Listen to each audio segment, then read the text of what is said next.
Ready? 1, 2, 3. Cool. There's a little bit of a delay there. Yeah, probably, but then I can match them. Okay. Cool. Well, when do we start? We're Right now. right now. I'm like, Oh, okay. Like I thought that was just to match our audio. No, All right. we're that going. is the match of the audio. But All right. You already cracked your beer, too. Yes, I did. This is already a shit show. Hey, welcome to Sports Casserole. Yep. I'm Amanda. This is Jordan. I'm pointing at him, if you can't see. That's Mick. And we are here in the worst possible time to start a sports podcast ever. So technically, it's episode 2. So technically, our first episode was before the whole canceling of sports, but now I'm watching competitive marble racing. Yeah. Hey, that was epic. Really? Was it the sand one that you watched? Yeah, with the baby blue. Yeah. Okay. It was a champ.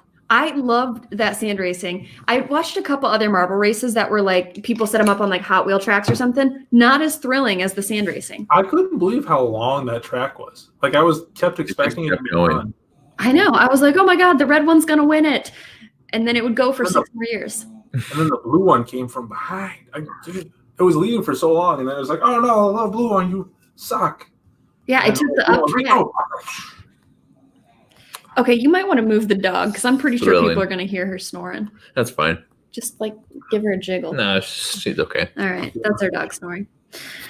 Cool. Well, welcome to Sports Casserole. Because we don't have a ton of stuff today, we're going to talk a lot about NFL free agency. So Because it is the only thing keeping us going. That and marble racing. That's what I got. Marble racing. Do you like name them or do you go based on colors? Colors. I think you have to go off colors because unless you had. But what if you Like, name really them based on colors? You know, like if it was yellow, you could call it like Flash Lightning. So. Or if it was green, you could be like, that one's the Hulk. If someone better at coming up with names than you came up with the names, I'd be all right with that. I just named my sister band because all three of us are in quarantine. So we agreed we're all going to learn how to play an instrument and we're going to suck and we're going to be the Subpar Sisters. Mm-hmm. Again, better at coming up with names than you. Yeah. All right, free agency. So, Mick, what is your favorite move by any team so far? Well, it's not really a free agency move, but a trade that the Cardinals somehow magically pulled off is definitely the best move so far. I'm not sure how they did it, but apparently, I know how they did it. It's because the Texans don't have a GM, and Bill O'Brien is their GM right now. And it's a nightmare. I don't know what he's doing. He can't. Neither does he, Mick. He can't separate the personnel decisions from his like football scheme. So like he sees someone he thinks is gonna fit into his offensive scheme, and it's just like him.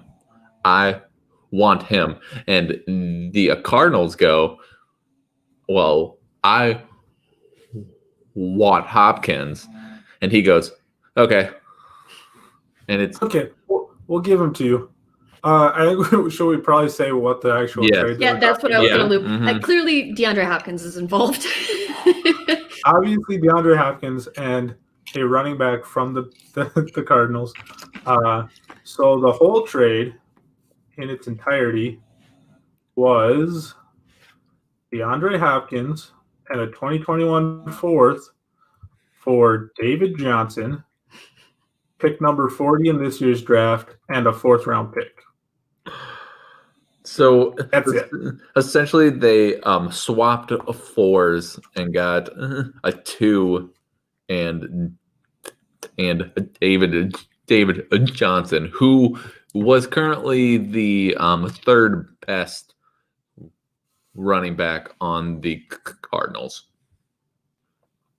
That's debatable, but he's definitely the second best. Yeah. He had a conversation for second best. Yeah. And the Cardinals had said that they were going to drop him if they couldn't.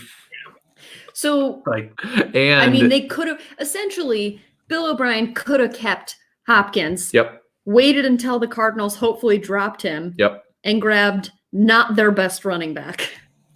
Yep. Yep. Or he also could have held off and signed Todd Gurley. True. Yeah.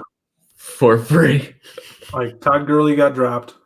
Without giving up one of the greatest receivers in the NFL.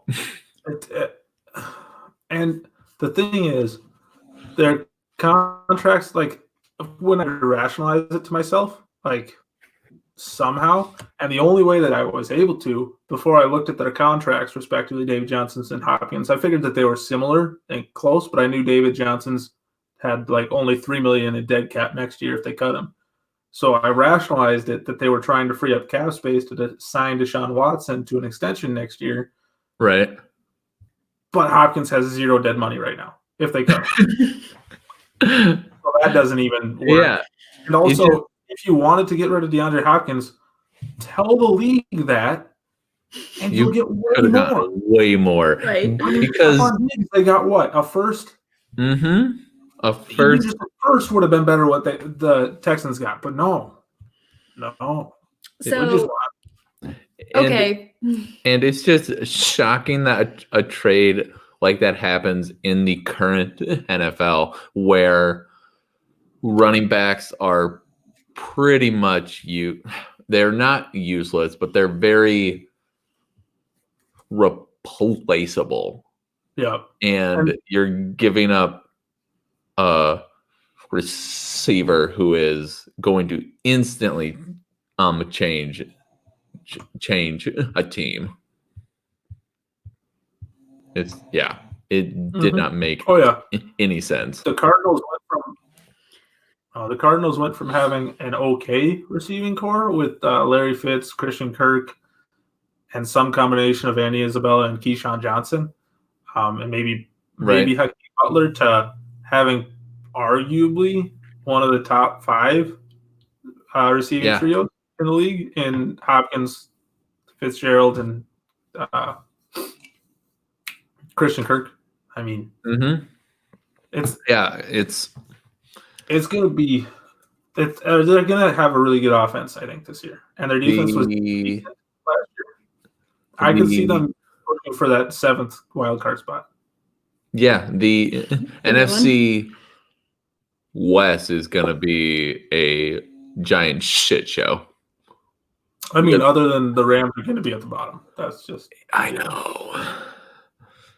So, Rams cut Todd Gurley. Yep. Good move, bad move.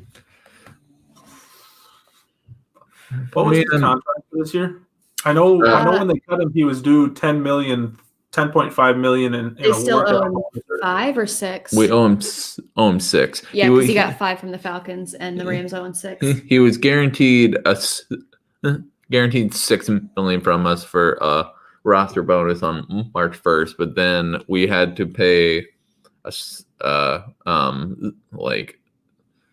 another roster bonus and then his salary this year. So cutting him saved us $10.5 million, but that doesn't count like towards cap space. So really, by cutting him, we didn't save any cap space for this year. But then we also dropped Clay Matthews, and the combination of cutting Gurley and Matthews saved us $2.5 million. So that'll sign someone. Maybe a backup kicker? Yeah, I don't know. Or a kicker, period, because our kicker is a free agent. So, boy. And he's actually good enough. Did he get signed somewhere? He hasn't yet. He hasn't yet. We're hoping to bring him back. I hope that they do, because Who else are they gonna Yeah. sign? Well, And that's yeah. that's unfortunate. Well, it's their own fault because their habit of signing players is really weird. Where they sign them to a big contract early, and then usually they end up cutting or trading them before that contract even um um starts, because they've done it with Tavon Austin. They did it with Alec Ogletree, and they've done it with Todd Gurley. Like, Because this would have been the first year of his new deal, right? right, this would have been the first year of his extension. Because last year he was playing on the 5th-year option. Right. Yep. That's It's why are they, I don't know, because like at Think this about- point, I'm going to it's throw this out there. it's They're yeah. one of the more poorly run organizations right now. I like them. as far as player management, Player I can see where it's management, Player- weird. The way that they built the team, Yeah, get to where it was really good, but now they can't keep anyone. And they it's went fun. all in on a Super Bowl. They went all in on it, and and they missed. that door got slammed shut hard, and they don't know how to rebuild now because all of their money was tied up in Curly, Goff, Cooks, and Aaron Donald. So when you say that door got slammed hard, God, I feel like there was somebody involved in slamming that door that maybe is, I don't know, part of the free agency discussion. I Right mean, now? the asshole who signed in Tampa Bay, Can't quite remember his name. Some subpar quarterback. TB12, piece of garbage. Tampa Tommy. Tampa Tommy. Tampa Tom Tommy. Brady's going to Florida. So who do you think benefits most from this? Tom. Like, 100% 100 Godwin. Tom. Chris Godwin. Good call. Except for the fact that he's going to have his jersey number Yeah, taken. but Chris Godwin can be like, hey, donate like $300,000 to my dog foundation, and Yeah. then make sure that I get 150 targets. Right? Right. You can have 12 next year after you've targeted me 150 50 times this year. Yep. But I mean, I would say Godwin, because Mike, I don't know if Tom Brady's arm's done or not. It kind of looked like it last year, but that could have just been because they didn't really have a deep threat. Anything. They had Edelman, kind of N'Keal Harry, and that was, I guess, James White too, but he's basically the same as Edelman, just a slot guy. So I don't know how it affects Mike Evans. Mike Evans, I would say, is comparable to Gronk, so maybe that works out. We'll But they run see different routes, so what they do to give him that big guy over the middle, because anytime he's been good, he's had to have that. So I don't know if they're hoping OJ Howard finally shows up, or I don't know. OJ Howard, every time he's gotten an opportunity, has been really, really good. He just either hasn't stayed healthy or didn't get opportunities. Yeah. It'll be interesting to see if it's an offense like a Bruce Arians offense, or if he adapts to what Tom Brady's always been in. Right. Like, he's never played in a different offense in his 20-year career. So That will be interesting to see. And it'll be interesting to see if his game changes at all, for better or for worse. Like, under a new coach, like how much of it was Belichick?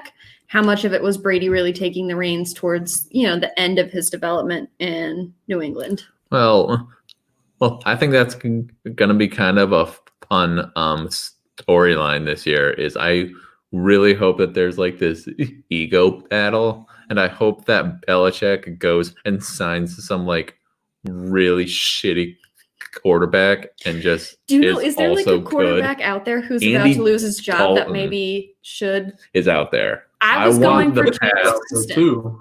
Jameis fucking Winston. It'd be I want hilarious. Jameis Winston for all of my fantasy teams. Dude, same. But I want Belichick to sign either Andy Dalton or Jameis and just like shove it down people's throats because I hate him, but it'd be really funny to see a team led by Andy Dalton go like 14 and 2. They'd have to trade for Dalton, and I don't think that's going to happen. I don't think anyone's going to trade for Dalton, to be honest, because I think the Cleveland is okay with just having him as a backup and kind of sort of a bridge quarterback. Yeah, I mean they're only paying him $17 million, which for if he's a backup, he's probably the best backup in the league, honestly. And Yeah, 17 million is not. I think Case Keenum would have an argument. No. Or Marcus Mariota. Yeah, maybe. He's a backup though. Now that he's in Vegas. Yeah. I think like Cars is still gonna beat him out. They don't like Carr there. That'll be an interesting camp battle. Yeah, a camp battle. Mariota's gonna Tannehill Carr. Mariota's gonna Tannehill Carr. Never thought I'd hear Tannehill used as a verb. Dude, he got paid. Oh, it's really only like a 2-year deal. Yeah, but still, like from being traded from the Dolphins, who are god awful, and they're just like, I can't use him, to having the best season of his life and then getting paid, like, good on him. Mick, how do you feel about your new quarterback? He's So first of all, who is your new quarterback? He's a new quarterback. I don't know if he's the new quarterback, but the Bears did trade a 4th for Nick Foles. Okay. I'm all right with the 4th for a backup quarterback. Who's being the backup? The Bears are. I mean, it's only $17 million. It's not a massive contract by any means. And Trubisky's still on a rookie deal, so he's pretty cheap. So it's if Trubisky having competition ends up making him realize his potential, which I still think he has. Maybe not a lot, but a little bit. He has some in there. Yeah. I mean, he did have like a stretch of 4 games where he was really, really good his sophomore season. So it's possible. Yeah. I think he has a chance.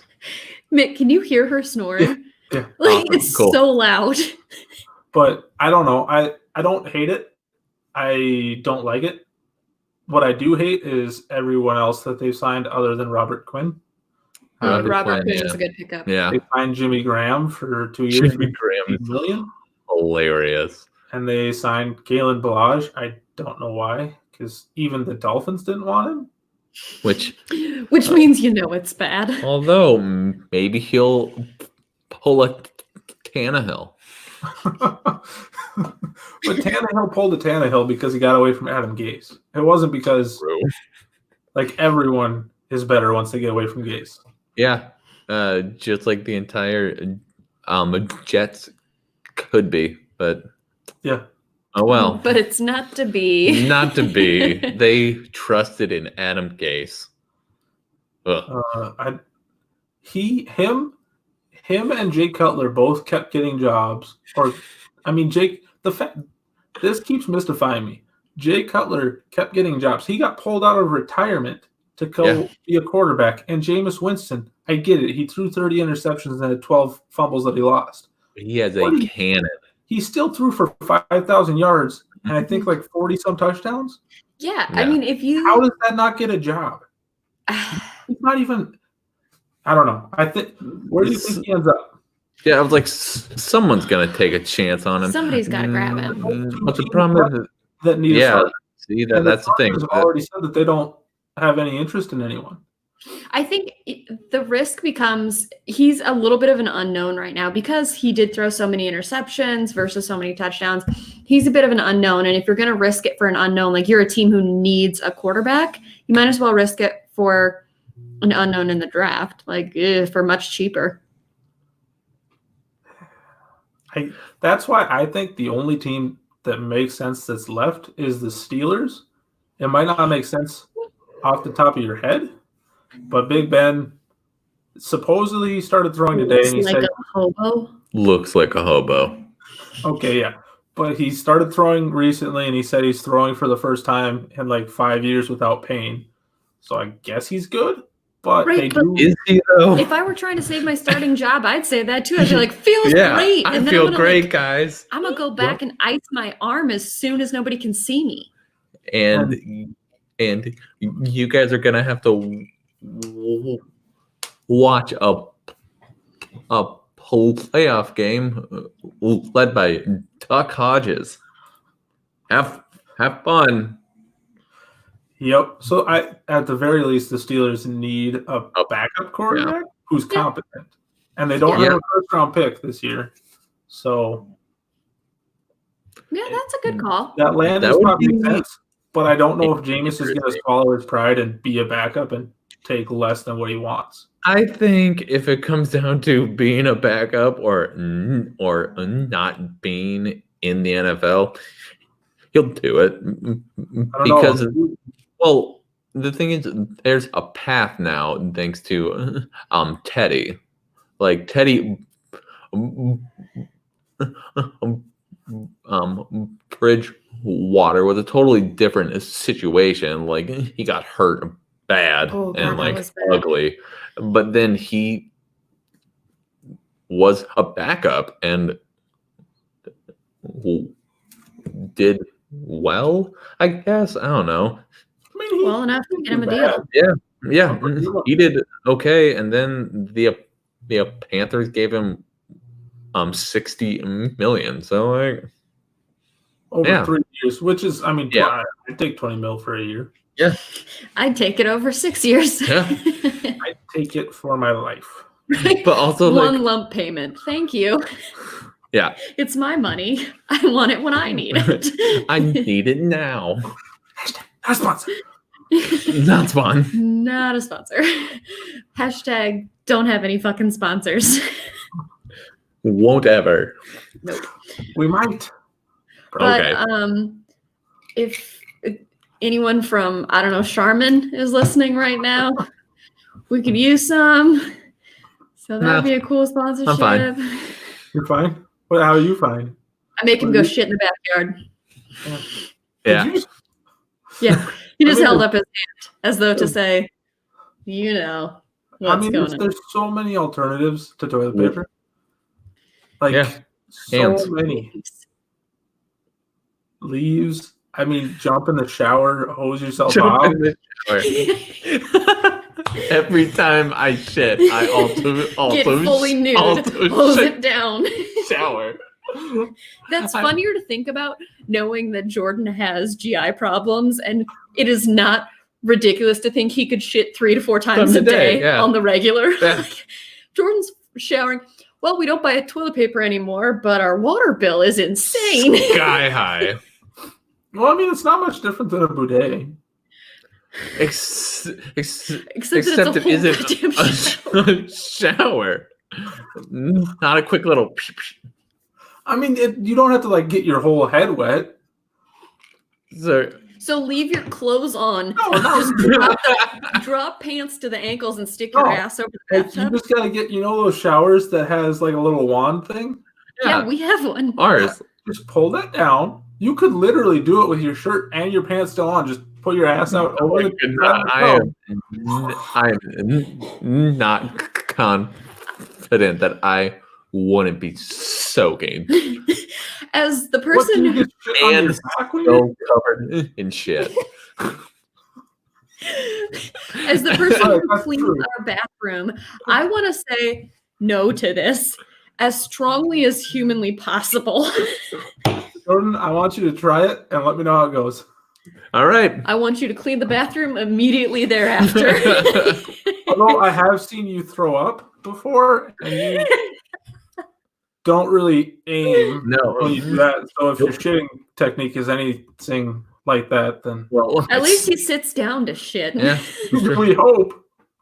As far as I know, if he doesn't, then his accuracy is incredible. Spot on. I'm real good, guys. Just standing straight up. I could pee on ESPN 8.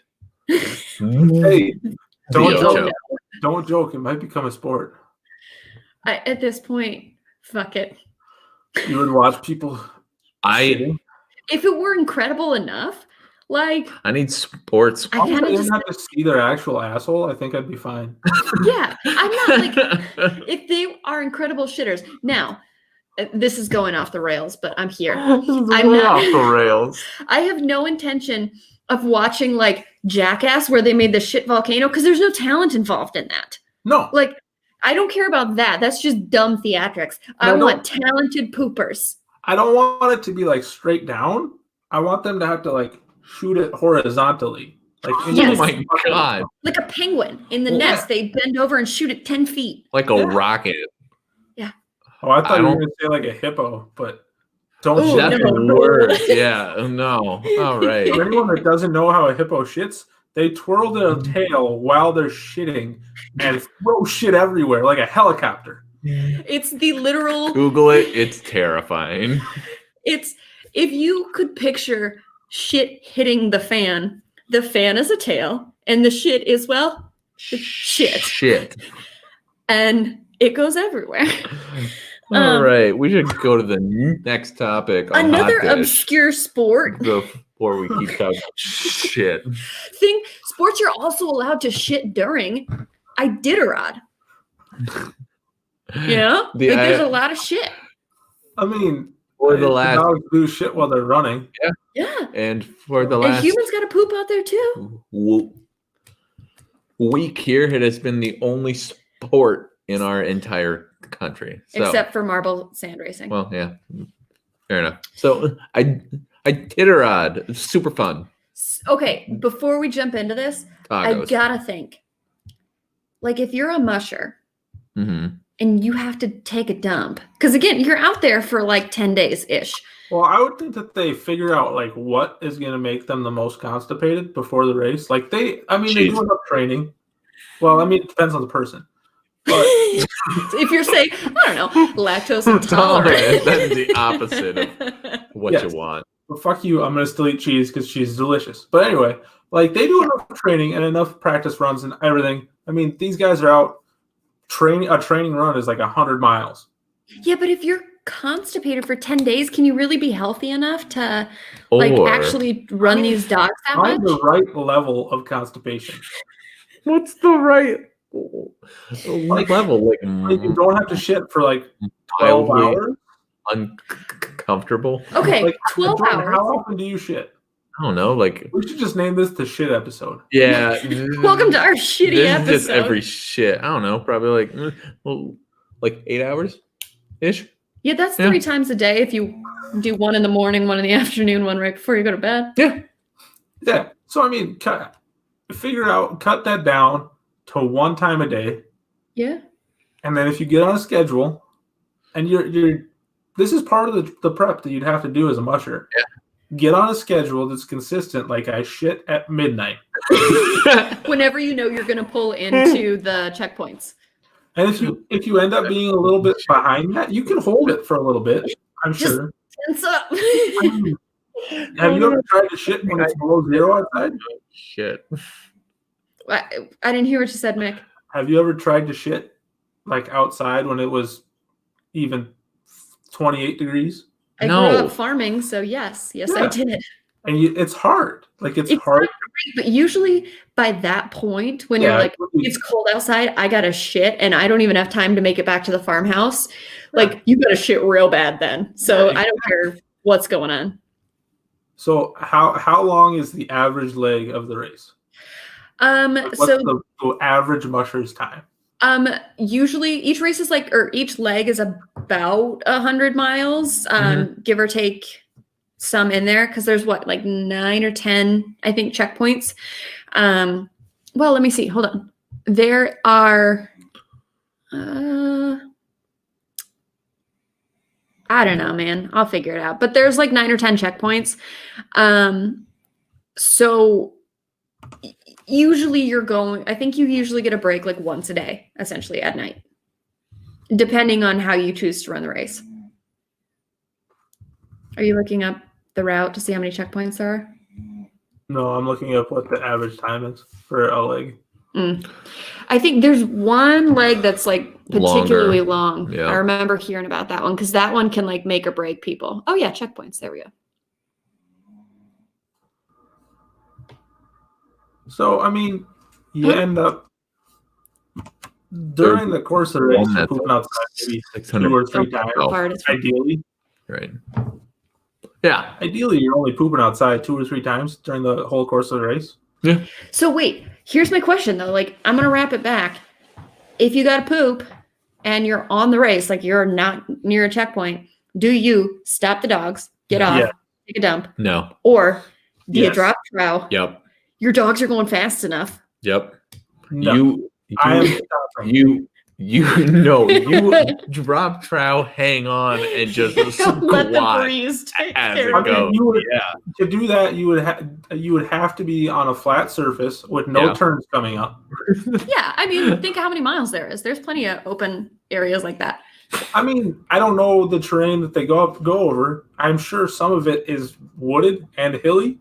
Some of it is, but Probably. A good chunk of it is just like open vastness, which is part of why it's dangerous because, you get a blizzard, like elements. You're done for. Yeah. I mean, in that scenario, I would maybe just drop trout, but it also depends on what you're wearing. That's true. If you're wearing bibs, Yeah.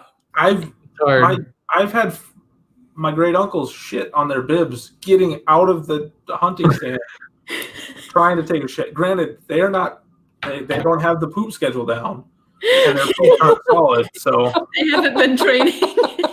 they haven't been doing that amount of training, but they shit on their bibs getting out of a hunting stand. So we've been recording for 32 minutes, and Mick already broke Jordan. God damn it. First of all, hold on. Which great uncles are these? Go ahead and name them so we can not name them. Those poor men. Sorry, Uncle Larry told them all about your shit last summer. Well, it's not even just great uncles. I've had cousins do it too. My whole family shits in their beds. Like cousins that are younger than me. It's a family rite of a passage. Is that how? Is. Yeah. Is that how Nicole had to get into the family? They were like handed her a set of bibs, and they were like, "See you in a couple hours." Yeah, shit in it right now. Nope. I haven't even shit on bibs myself.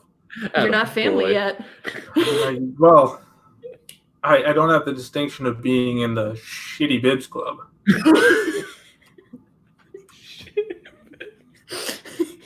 You doing okay? I'm fine. That's really funny. So anyway, back to the shit Iditarod. How dare us? This is an important I love the Iditarod. raise. Yeah. So yeah, this year just finished up. Well, the first couple finishers came across the finish line in the last couple days. For the winner, it was Thomas Warner. I don't know how you say it. There's an E in there that shouldn't be there, but he's from Norway. So like, who knows how to say it? Right. I don't know. Warner. Yeah, it was his first. Good news is he's probably stuck in America. Fuck him. Right. Like. Yep. And there are cases. Well, I don't think they've reported any cases in Nome yet. They reported their first case in Seward, but they're probably out of there by then. Who knows? Yeah, so it's his first ever win, which is pretty cool. He got Rookie of the Year in 2015. His 5th year running. Yeah, that's right. I mean, there's plenty of people who've been running for 30 years who've never won. Yeah. So that's pretty cool. And for those of you who don't know, this year was an even year. So they run the northern route, which is Anchorage to Nome, They're both Anchorage to Nome, but this year is 975 miles. When they run the southern route, it's 998. So it was a little bit shorter. But yeah, it was pretty cool. Yeah. I love the Iditarod. We were lucky enough to see the ceremonial start one time. Mm-hmm. And common myth, it did not start because of diphtheria. No. Nope. It did not. But Balto's cool. Nope. While we're on the fucking topic, Here we go. Balto is a little bitch who took all the credit. Because he only ran the last 50 miles. Was it Togo? Togo fucking ran like 200 or something, right? so much. Way farther. Yeah. So Disney did just come out with a movie about Togo. did they? Yeah. Yeah, it's on It's on. Disney Plus. Watch it. It's really Not fucking fun. good. Wait. Sports movie? It is a sports movie. We do that next week. Put on Next week. Tune in next week. Yeah, to we hear do it. To hear us talk about shit and Togo. We cannot talk about shit every episode. No. I mean, what else are we going to talk about? There's no sports. That's true. Anyway. So yeah, Togo was the real champ of the actual diphtheria run. And what the real champ of the story was, hey guys, vaccinate your fucking kids. Because And yourselves. those dogs risked their lives. Yeah. I mean, this is going to bring up another topic. Those dogs didn't choose to do anything. That's true. Yeah. But I Okay. feel better But it depends. thinking that they risked their lives for the good of children. Right. Either But they were forced to, Yeah. or But their love for their owners meant that they would do anything that their owner told them to. it depends. Like some dogs actually really just love to run. enjoy it. Oh, yeah. Well, Because even when we were there, Mhm. at the ceremonial start, like watching the people try to clip the dogs into the like leads, those dogs were going nuts. It was everything that their handlers could do to keep them from just dead sprinting out of their hands before like they were onto the sled or whatever. And yeah, I think at some point working dogs have to have a job. Huskies love to run. That's a great job for them. I don't know any mushers who dislike their dogs or won't take care of them before themselves. 100% agree with you. And having worked around working dogs pretty much my whole life, I Yeah. know that a dog that's bred to do a certain job is going. You can't stop them from doing that job. They'll They're go just gonna insane do it. if you don't let them do it to a degree. But you also, this is the part that people that are against. I'm not going to say you. It is a sport, and the dogs are doing what they're bred to do, which is good. They should be. They have a purpose, and they honestly, some of them lives better lives than a lot of pets do. Yeah. But Oh shit, he froze. it's a sport. They're getting paid lots of money to do it, but there's lots of owners or Some mushers. money. Well, some money. I mean, there's money involved, so there's always going to be people that don't take the interest of their dogs into the best interest of their dogs in the heart or at heart. Fair enough. There are always some shits in the brownies, if you will. I I have never heard that before. My If there's dad no one says say it all that. the time. brownie, No one says that. Yeah, because my dad used to say, if someone told you they only put a little shit in the brownies, would you still eat them? and you probably said yes. No, but he was trying to get me to stop swearing, so that didn't work. Yeah, He done fucked up. he failed there. It's a saying. Whatever. No, it's not. But Fine. Turds in the punch bowl. That's a saying. what? Yeah. Yeah. You never heard turds in the punch bowl? My parents didn't have any of these sayings. I've heard turds in the punch bowl too. No, turds in the punch bowl is like a thing. Like a common thing.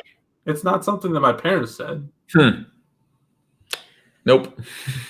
You just lived a sheltered life over there in Rapid. Yes, I did. Anyway, His parents were saying things like, "We're Gosh, proud of Jordan.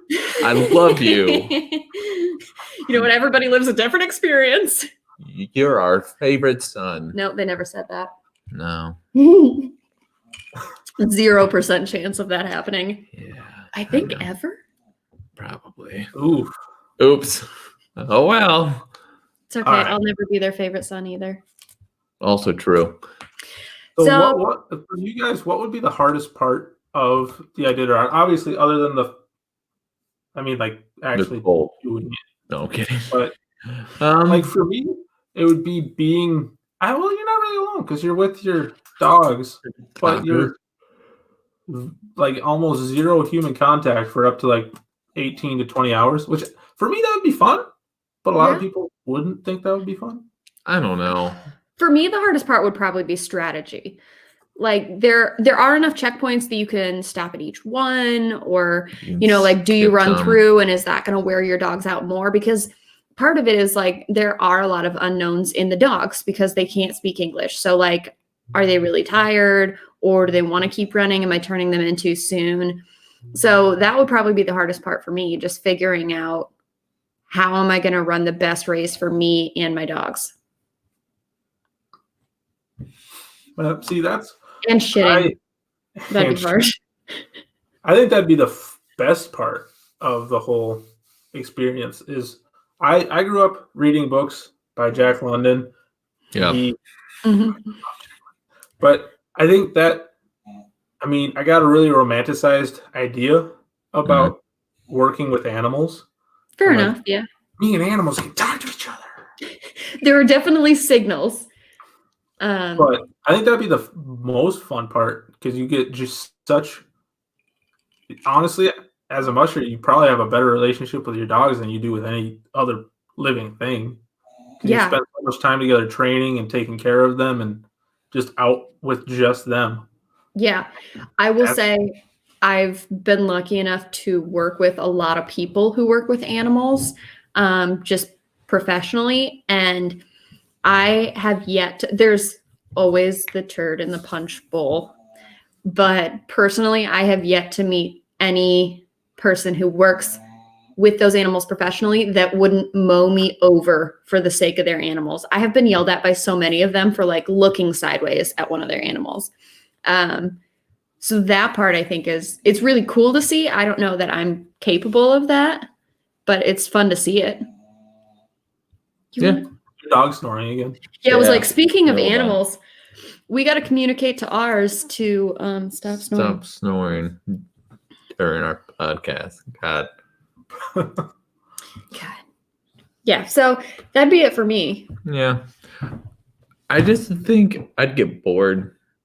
Yeah. Like, I'd get bored after mile like 400 of just openness and space and white. Your dog's assholes. Yeah, and just staring at assholes. Like, I could not do it. I do not have the endurance of that kind of thing. Well, but you run 26 miles. Yeah, but like marathons. They take 4 hours. That's still 4 hours as opposed to 10 days. Yeah, but you're not. You're by yourself with your. I really like the idea of being a team with other living things that can do things that I can't. Like, I can't run on end for 10 to 12 hours pulling something. I can't do that. And that's awesome. I don't know. I really like the idea of it. And if I wasn't married and had kids, I was going to go to Alaska and do it. Don't tell my wife. Is she ever going to listen to this? No. Probably not. She's like, no, I think it's dumb. But if it keeps him in the basement. She's like, I hate both Jordan and Amanda. So I really only like their dog. Yeah, I will never listen. What? We just filling time now? Does he have to poop? I don't know. He really needed to get on the schedule. So yeah. You want to say mean stuff about Mick while he's gone? Not really. Remember that one time he dried his... I do too. Remember that one time you dried his socks on our window air conditioning unit in the summer? That was gross. That was probably the maddest I've ever been at him. Yeah. Yep, dried his sweaty socks after a long day's work on the air conditioner, the window unit air conditioner in Of our our tiny apartment. small apartment. Stop it. It's my good pen. Yeah. Why don't we just breathe to the next hot dish topic? Well, we can't because Mick's not here. He'll come back. We'll fix it in post. We'll fix it in post. Yeah, okay. I can cut stuff. Speaking of Iditarod. No, wait for Mick to come back. Wait, hold on. Let's just pause because I gotta pee anyway. You want to talk shit about Pittsburgh Steve? God damn it, Mick's He's back. Okay, say something. Hey. We're apparently gonna cut all that in post. Yeah. I don't know. Clean it up in post. Fix it. Clean it up in post. Where did you go? I had to go pee. I sent you texts. Oh, I haven't been checking my I have phone. it off, and also. Well, then you guys do because I gotta pee too. Then. God damn All right, it. go pee. Again, I guess we'll fix it in post. Do you have God. anything to Do say? you want to pause break the Audacity feed? Jordan, No, break. it's fine. Okay. We'll fix it. Fix it in post. Yeah, she can just cut it out All right, sweet. in post. Well, we got In coming post. next. We're What? at 46 minutes.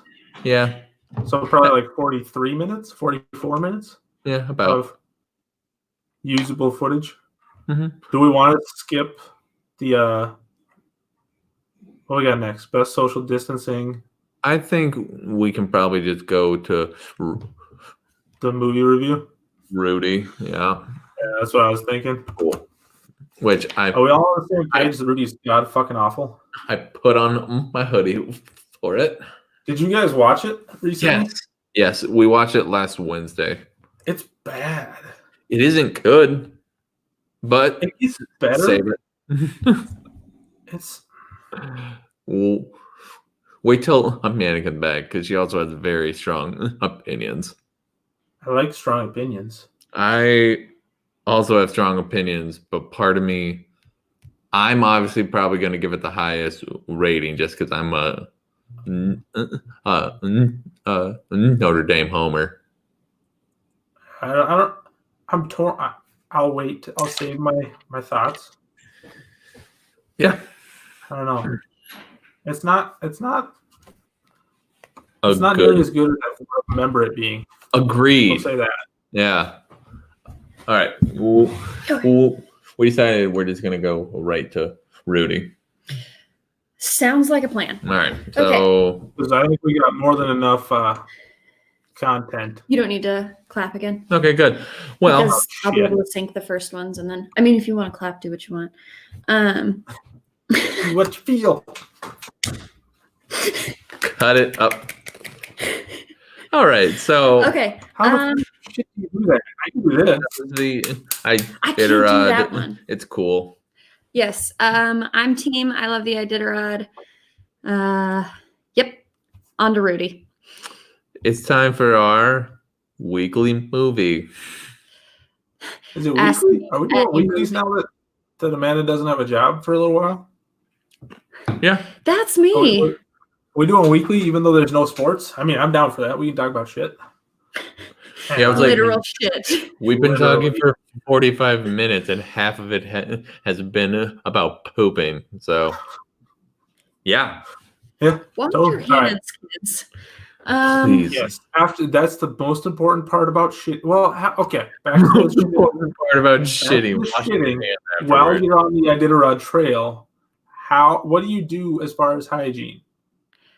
You first of all, if you're gross. if you're shitting on the sled, I'm gonna hope the wind takes care of that and pull those tuckers right back up. Yeah, but you gotta wipe. Nah. If you have diarrhea, but like if it's a solid poo, Let it go. Open it to go shit. Yeah. I might. Yeah. And then like when you get back to that next checkpoint, like set your dogs up You and then clean take it your out. underwear off and burn them for warmth. Burn them for Burn warmth. them for warmth. Gross, shitty warmth. Have you ever smelled burning shit? Yes. It does not smell pleasant. Human shit, though. Not burning human shit. Well, burning human shit probably smells worse because the human shit is the worst smelling shit of all the shits. No. Yes. Poultry. No, poultry's fine. Oh, God. Poultry smells so bad. Turkeys, chicken, any birds, really.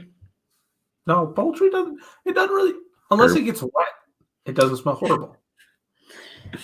And I have shoveled lots and lots of shit. Like I worked at dog kennels throughout high school. I worked at a dairy farm for a summer. And literally all my job was moving shit. That was my job. From here to there and from there to there. I think I've only ever cleaned like dog shit because we had a bunch of dogs.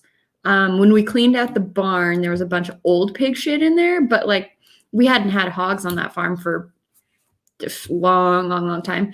And then I've cleaned horse stalls, which isn't really that bad.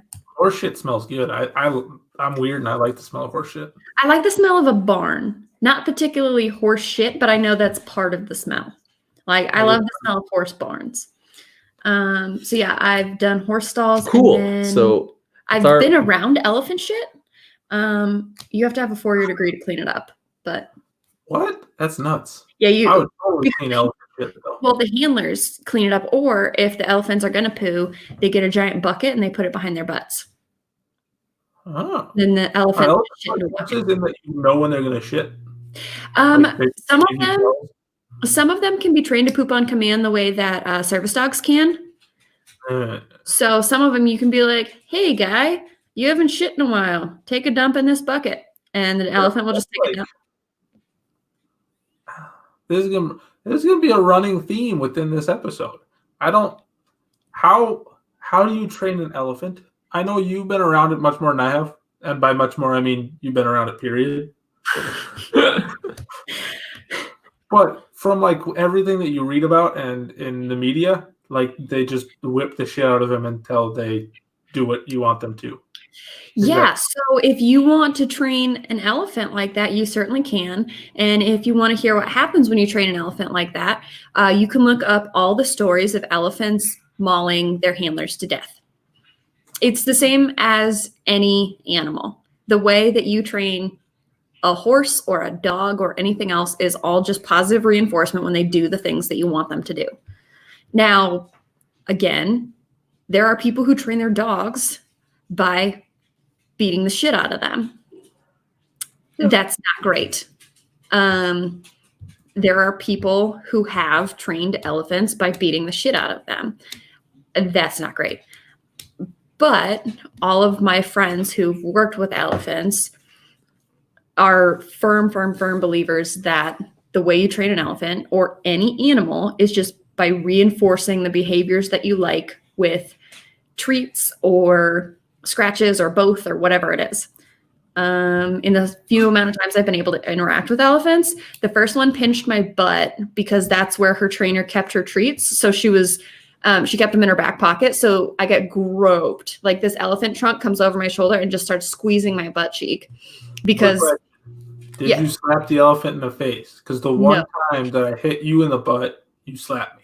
No, I punched you in the chest. Yeah, that's what it was. But either way, see now I feel I'm insulted. No, because I like elephants more than you. I like elephants more than Jordan. Yeah, that's true. Also, I just don't hit animals. Even if they grab your ass. No. Even he was looking for Skittles. Fun fact: elephants love Skittles. Yeah, they love Skittles. Do they hold it with their trunk and then put it in? Yeah, like that's they're tiny. Super dexterous. Has really good dexterity. There you go. Yeah, that's impressive because the Skittles slippery. Yeah, like my 3-year-old has problems picking up Skittles. And she has thumbs. She's got thumbs. Yeah, no, they really like Skittles. I mean, they obviously have particular treats that are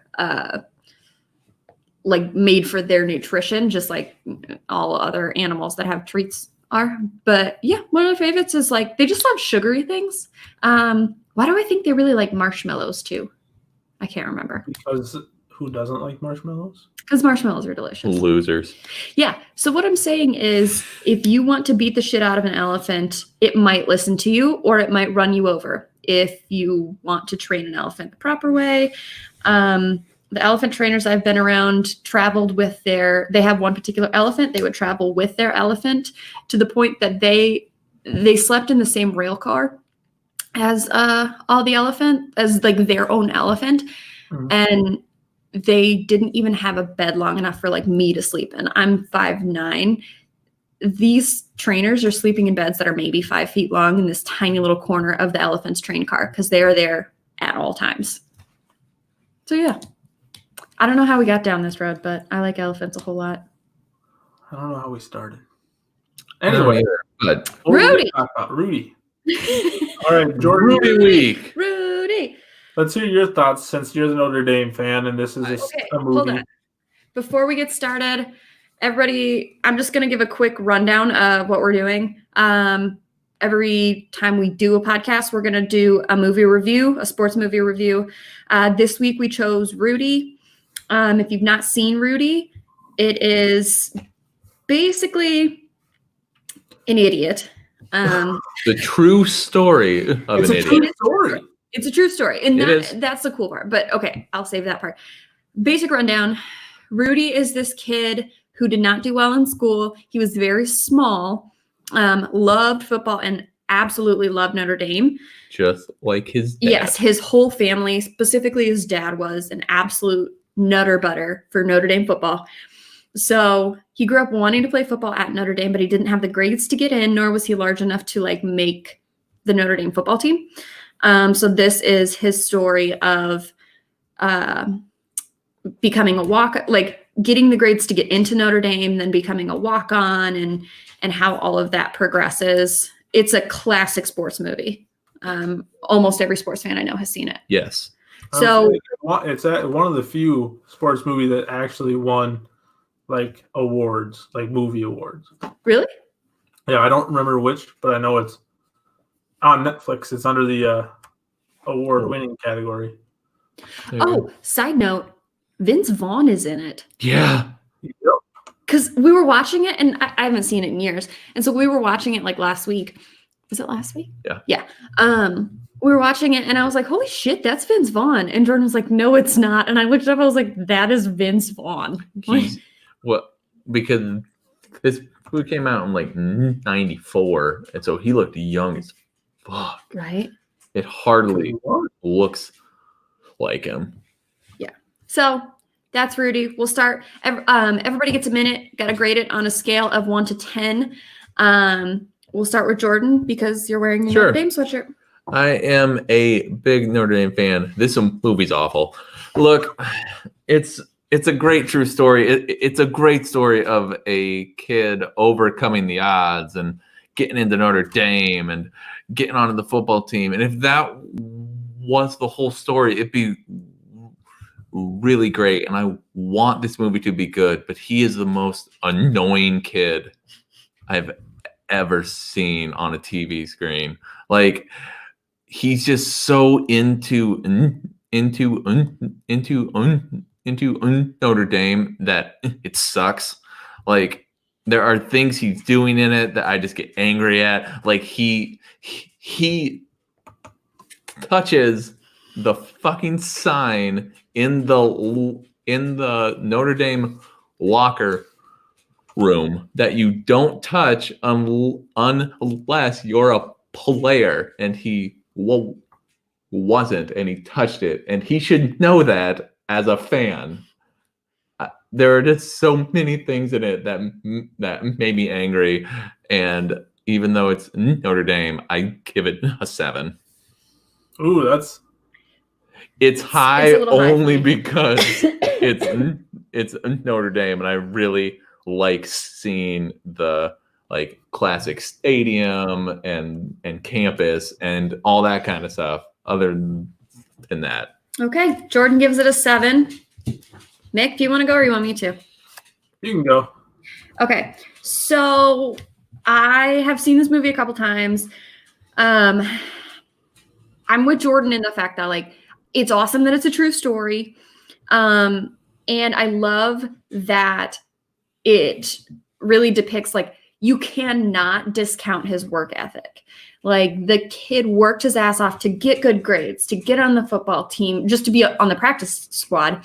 You know, he didn't have a home there. He lived in the janitor's office for like a year or something.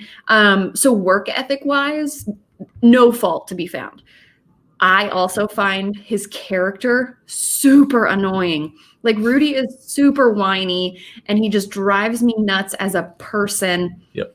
And again, I love the determination and the hard work, but goddamn, if I met him on the street, if that's like truly who he was and how he acted, I'd be like, good on ya, but don't talk to me because I don't really like who you are. One thing, when he comes home for Christmas and his brother is dating his girlfriend, I don't know if that's a true part of the story, but he's like super hurt by it. This guy left his girlfriend to go walk on to Notre Dame and just thought she was going to wait around. So, F off. I don't know. I'd give it a 4. He wasn't even walking on, though. No, he was just going to Notre Dame to be like, can I go to school here? And then they were like, no, bud. No, you cannot. And he was like, oh, but I wanna. And they were like, cool. Yeah, so that's where I'm at. I give it a 4. I like the work ethic, but other than that, it annoys the shit out of me. Mick? All right. As a movie, it's fucking awful. Yep. It's a sports movie, but there's maybe 10 minutes of the actual sport in the movie.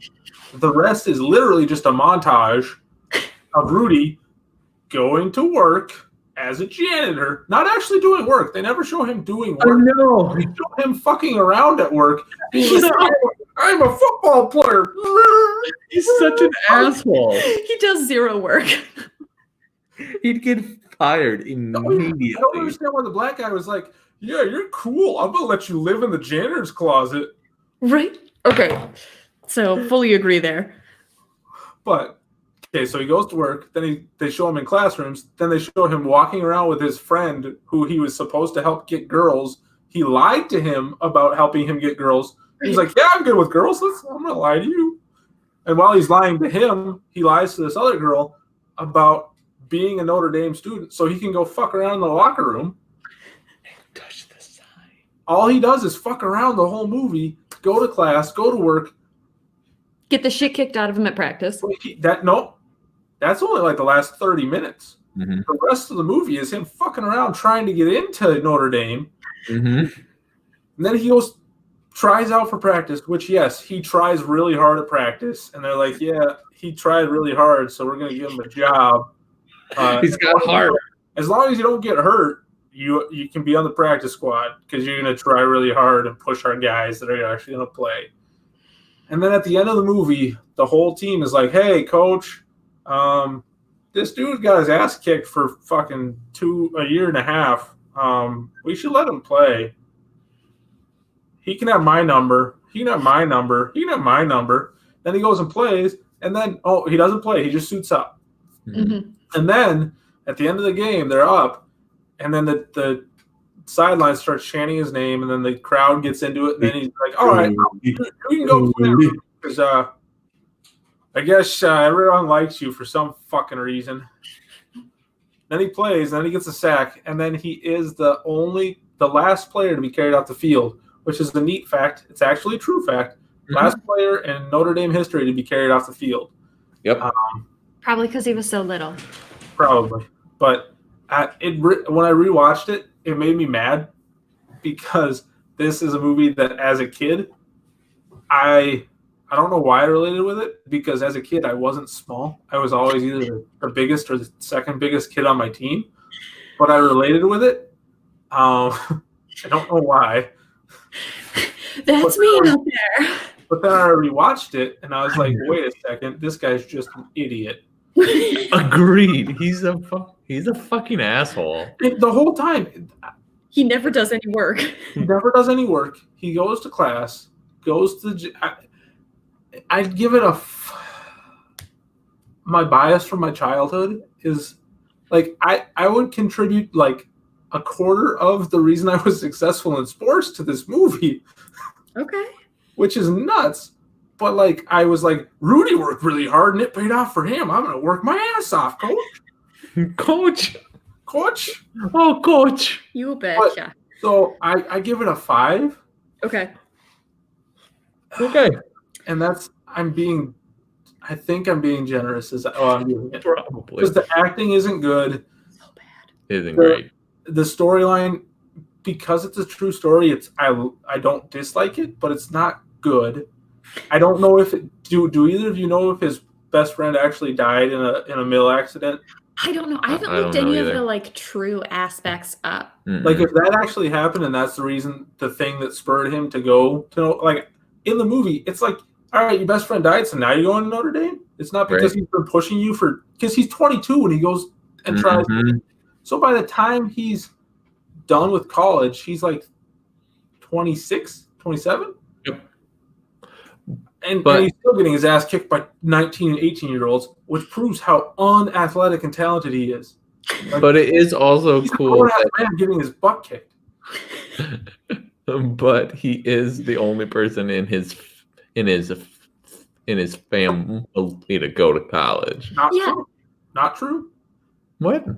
Not true. In the movie, he is. In real life, this I did look up because at the end of the movie they say after he graduated, all 8 of his brothers graduated from Notre Dame. 8 of his brothers. Yeah, that's why I told you. Like, How big of a family is that? That's why I asked you. Remember when I said, "Hey, why do Catholics have so many fucking kids?"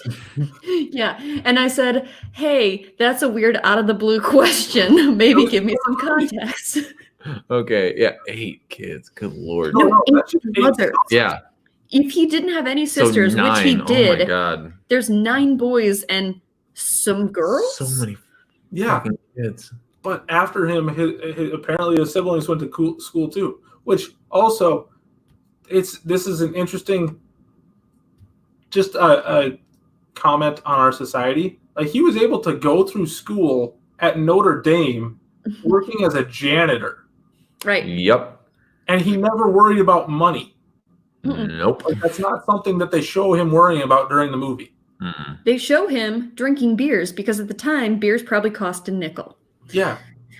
Can you imagine going to school, working as at the beginning of the movie? He's like, "Yeah, I saved up $1,000. I'm gonna go to Notre Dame." We Agreed. talked I was about like, that. what? Jordan's like $1,000. I think, including scholarships, I saved up enough money to pay for my first semester of school at USD, and including all the scholarships and grants and everything, it was $3,000 for one semester at a public college. And that was just for your actual classes, right? That wasn't like actually. No, that was total. That's what you paid? I paid for my entire first semester, and I'd only saved up like $3,500. I got scholarships and that kind of stuff. Yeah. Oh, okay. So that's like what you paid out of pocket. That's what I'm saying. Like that's out of pocket. All right. I was very confused. I was like, how the hell did you get away with that? Would you suck? Who dick did you suck? Oh, I would. If they'd have been like, "Hey, I'll give you a full ride," I'd be like, "Whip it out, buddy." If it was a girl, I'll figure it out. I don't know. I mean, do what you think feels good and it will work. Yeah, but I've never. Well, anyway, yep, nope. Because I thought that was crazy too. Because currently, Notre Dame's tuition is around $60,000 a year. Yeah. Mm-hmm. Yeah. So 30 a semester. Yep. Even with inflation, we're talking. That's insane. 79. Was that when it was? I thought it was 74. It was sometime. It was the 70s. Yeah. So we're talking 50 years ago, roughly, give or take. Mm-hmm. Oh my God, it is 50 almost. I guess with inflation, that. No, overall, college has. It's crazy. It's as far as college versus inflation, I think it's 200%. Yeah. Holy shnikes. Yeah, I think it's 200% over inflation. Yeah. And I could be making that up, but I swear I heard that somewhere. It's way, way, way, way, way above inflation everywhere. Go to college, kids. Yeah. It's $4. worth it. Because think about it. Like, okay, if oh no, I'm not great at math. I was gonna use the whole like beer costs a nickel thing, and I was like, that would be 200%. That's not right. Well, No. hold on. Let's figure out what beer cost in 1974. I like I that. love that idea. we're basing it off of beer. Call them my dad. What did a Schlitz on tap cost in 1974? Because college students are still college students. I gotta think you were drinking horrible beer. All right. An average pack, Or this is for a 6-pack Okay. of beer, cost $2.31 in 1974. Holy shit, that sounds awesome. So, okay, say it would have cost to get 6 beers. So that was $2 for a 6-pack, but it's usually That more was $2.31. $2.31. It's usually more expensive to get a beer like on tap at a bar. Yeah. So what do you think? Like 20% more expensive? 30? We'll go 30. Either Beer was it's $1. gonna be like Was $1. It was $1 in For a beer. 1974. Oh, for like a beer on tap?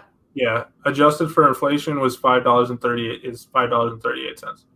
Yeah, they paid $1 for a beer. So, Which is $5.38 in today's market. Right. oh my God, So that's if you crazy. took $1,000 times 5, I guarantee you still can't pay for jack shit at Notre Dame. No, that's $5,000. Yeah. You could pay for half of your dorm room. I want to see what $1,000 would buy you. This is shit that we should have looked up before the podcast. But Well, I wouldn't have known that it was going to go down this route. I didn't know we were going to spend 20 minutes talking about shit. you're not wrong. But that being said, 9 and 7 total, it gets a 16. That is bad. It's bad, but it's better than I thought. You throwing a 7 in there was a wild card. Only because Yeah, of, okay. of Notre Dame. Notre Dame's tuition base for 1974 and 1975 per year consisted of $1,391 in tuition fees per semester Gone. and an average of $580 for room and board. But he got his He wasn't room living on and campus, board yeah. free because he was in the fucking janitor's closet. He could have. Oh my God, he could have saved $1,000 and gone to school. That's insane. Yep, because then he picked up a A job. that was going to pay minimum wage, Which which covered moving forward. that he didn't He never worked actually at, as far as we know. worked at. You can tell, no. All it is, hey, guy, when I suit up for the Notre Dame, you know, come You're- on the first You're game. gonna come. You come on the first game. I never asked you anything about your history or your life and didn't know that you were on the team at one point. I know. What a dude. That was such a revelation. And like, did you not want to send him a thank you note for letting you crash illegally at his workplace for a long period of time? Off and be like, hey, man, I'm 2 suiting years. up. I'm on the team. I don't need this job anymore. Peace out, bitch. Right? So he's, He as a character, as a kid, I was like, hey, you're pretty neat. You worked your ass off. Hard work is cool. Now I'm also- like, Rudy, you were a dick. yeah. Rudy is a dick. Like, all he cared about was himself. Yep. Yep. He Okay. did. Moving on. Rudy's, watch it once. Be Yes. prepared to Watch be it disappointed. once. It's a classic sports film, and then Take from it his work ethic and determination, which is And- great. And don't act like him. for the Yes. end of time, call him an asshole. Yeah. Because he was. Anyway, Anywho. in the film, I don't Yeah, know. we can't the comment on his actual real life. No. Rudy. As an actual person, he may have been. To do what he did, he had to be. I don't know. Maybe he was a really great person. Who knows? Who knows? Not us. Okay. Okay, so up next is the part where everybody, aka only Jordan and Mick, get to argue in the Octagon. Octagon. Love it. I cut the part from last time where you said it, so I can just put that in there. Okay. It's so neat. Okay, I feel like I've been doing coke. My nose itches so much. Stop That's what she's touching doing. your face. I've been washing my hands. We're in a pandemic. You guys are at home by yourself, self-quarantine. Well, Jordan goes to work every day where he tests for. Don't do the making out stuff with the faces, and you'll be fine. Get that near me and I'll rip it off. Oh. Whoa. It was his tongue, not his penis. Anyone that doesn't have visuals. Oh my It God. was his tongue, not his penis. I forget that they can't see us. It's an audio medium. It is Oh, famously an audio medium. You're the one that does the editing for the show. yeah, and when I got to that part, I probably would have been like, ooh, that's bad. Edit it out. Cut. Wolf. I don't want my mom to hear that. Oh, no. Well, I don't know if you'd care if your mom heard it. I'm pretty sure you wouldn't want Lynn to hear it. Yeah, that's exactly who My parents that is exactly don't who I know thought of. Oh, I'm That- telling them. It's even a podcast. Don't you dare. I'm telling them right now. They're listening to this one. Do You're gonna not text They Lynn. want all of our shit. to the episode called the Poo episode. Do not listen to shit Iditarod.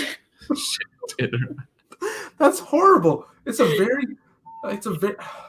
See, it's just the only thing I can think of that goes with poo and what we were talking about. All right. Okay. Anywho, Octagon. on to the Octagon. God damn it. So, for those of you who've not listened to the one episode prior to this, Which is probably everybody. you probably shouldn't. So Octagon is where two dopes enter, one dope leaves. There will be a topic chosen by me or whoever comes up with the best idea, because fuck it. And Jordan and Mick are going to argue it out. Before the episode, the only thing they know is the topic. They don't know who's arguing which side. So I will decide who argues which side, and then after 3 minutes, I will determine who I think had the better argument. In order to interrupt each other, they have to say "ope." I will remind you both to respect the "ope." Don't be that jackass who decides to speak over someone who just oped. Okay. This week, we are going to go over whether or not holding out is a good idea. Holding out as a reference to holding out for a better contract, most commonly seen right now, obviously, in the NFL. So we're going to see which one of you guys can argue better. I have no opinion on this matter. So I'm going to say, I think Jordan should argue no, and Mick's going to argue yes. As in, yes, it's a bad idea.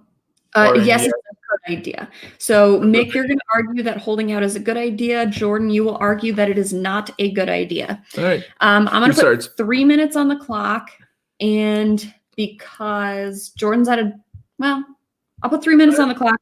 I'll let Mick start. Go. Zeke Elliott. End of the debate. Oh, That's it. oh, You don't even have to ope. He said end of debate. end of the debate. That's bullshit. The only reason Zeke Elliott's holdout word is because Jerry Jones is an idiot. Look at what happened to Melvin Gordon. He got. Melvin Gordon's an idiot. If you're going to call Jerry Jones an idiot, Melvin Gordon's an idiot. He thought he was in the tier of the Zeke Elliott's of the world. He's not. He was off. I agree that he's not, but he still held out for that season and got shown up by his backup. Here's the thing. Holding out. It worked. His holdout worked. They offered him $13 million for 3 years. He should have taken that and fucking ran. It worked. He just was too dumb, and his agent was too dumb to be like, hey, our holdout worked. Let's just take this money and go. Here's the thing. Half the time, when you're holding out, you're gonna create a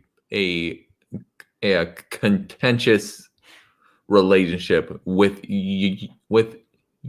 your team, which then could label you as a problem, and other teams are going to be less likely to shell out big money contracts to a problem.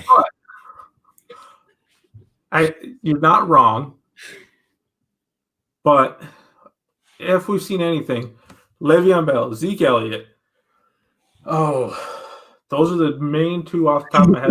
The main two right now. Main two off the top of my head. They both. I mean, Lev he held out for an entire year. Granted, he was also an idiot. He should have. The big reason that holdouts don't work is because people are greedy. That's the only reason. Zeke was like, yeah, I'm Zeke Elliott. I'm going to take this money. I reset the market. Boom. Reset it. Lev got. The other thing about that is, though, that, man, it's a real fine line between the player being an idiot and being greedy and the team just being cheap, because half the time they have the money, and I really hate the salary cap, but that's a totally different thing. Why do you hate the salary cap? One, it's not a real thing. It's imaginary. 10 seconds left. Two, I know I'm only referencing running backs, but they're the ones that are using holdouts the most because their contracts or their careers are the shortest, and they need to get the most money they can as quickly as they can, which is why Lev Bell and Gordon were both really fucking dumb for not being like, hey, you offered me within $100 million or within $1 to $2 million of what I wanted. Agreed. We're out. Look. Time's out. Mm-hmm. No, go ahead. You guys were both so respectful, and I am proud of you. Like, you both respected the oath. Tell us who won. Okay. I'm going to say Mick won. I agree, because I also think holdouts work. I'm going to say Mick won, but I will say you had several good points. And from a strictly business perspective, not sports related, but like strictly business, almost every study or professional advice or whatever says that giving either holding out or saying like, I've got another offer from this other company, so you match it or I'll leave, is never good for you as an employee.